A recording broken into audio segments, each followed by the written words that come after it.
everyone, it's Prime with Iron Octopus Fitness, and today is another Technique Tuesday, a full body exercise that is a lot easier than it looks, the kettlebell windmill. In fact, there's lots of people out there that just windmill random shit. I'm gonna use a kettlebell, but you can really use whatever weight you want. All right, so there are a few parts of your body that we're gonna focus on here when we're doing the kettlebell windmill. We're gonna focus a lot on shoulder strength and stability because you're gonna have to hold the kettlebell overhead. You're gonna focus a lot on your glute and posterior chain muscles because this is a hip hinge. And then we're also gonna be working on our core because holding something overhead while you're also hip hinging is going to require your core to stay nice and braced and tight. Everything else stays nice and braced and tight. First things first, if you've never done a kettlebell windmill before or you tried it and it was awkward as fuck and you don't ever want to try it again, you're going to do it without weight. It's really important that you understand what the actual movement or any windmill movement is like before you start throwing on weight. First, you want your feet to be about double hip width apart. So I could probably widen mine up a little bit more. And then instead of having my feet facing straight forward, I don't want that. I actually want my toes to be pointing at about a 45-degree angle. My hips are facing straight forward, my shoulders and my head are facing straight forward, but my toes are turned out this way just a little bit. But this is gonna be just a typical straight up push overhead. So I'm gonna hold my arms straight up overhead.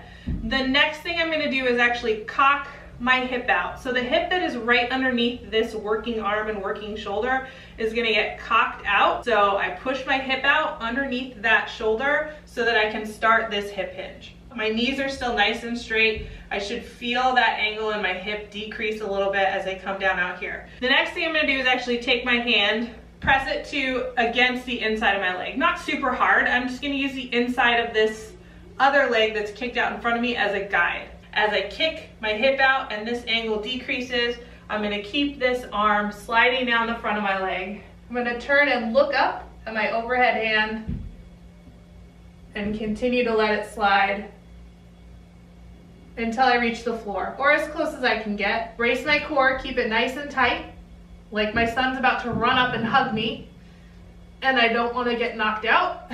So brace it nice and tight, and then squeeze through this glute, and reverse the motion, keeping your arm up overhead. Primarily gonna feel it here in this side of your abs, your obliques, your outer abdominal muscles, and then this shoulder. Everything here is sort of providing support.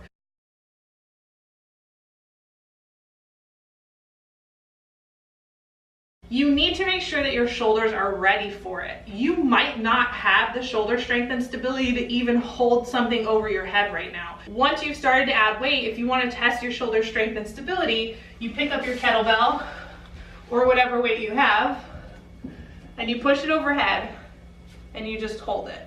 And as you hold it overhead, you're gonna feel all those little muscles in your arm and your shoulder working to keep the kettlebell from swaying all over the place. If you can hold it up here for 60 seconds, then, and only then, do you have the shoulder strength and stability to start adding weight to a full windmill. The next step is to add it to your bottom hand first. So when I do a windmill, right, I have one hand up and one hand down. The easiest thing to do to get used to the hip hinge movement first, before you start adding in the shoulder strength and stability, is to hold the kettlebell or the weight in your bottom hand first.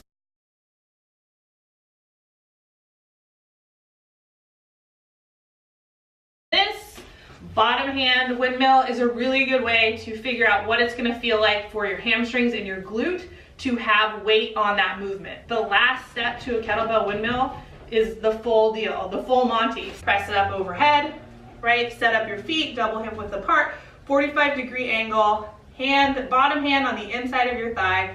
Cock that hip out so that your hip angle starts to decrease. Turn and look up at the kettlebell.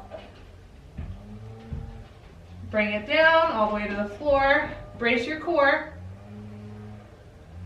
Squeeze your glute and come back to the top. That's the kettlebell windmill, a deceptively easy looking movement that actually is pretty hard and has a lot of moving pieces. If you're ready to do it, then get on it, but make sure you follow that progression. If you have any questions, you can go ahead and post them below.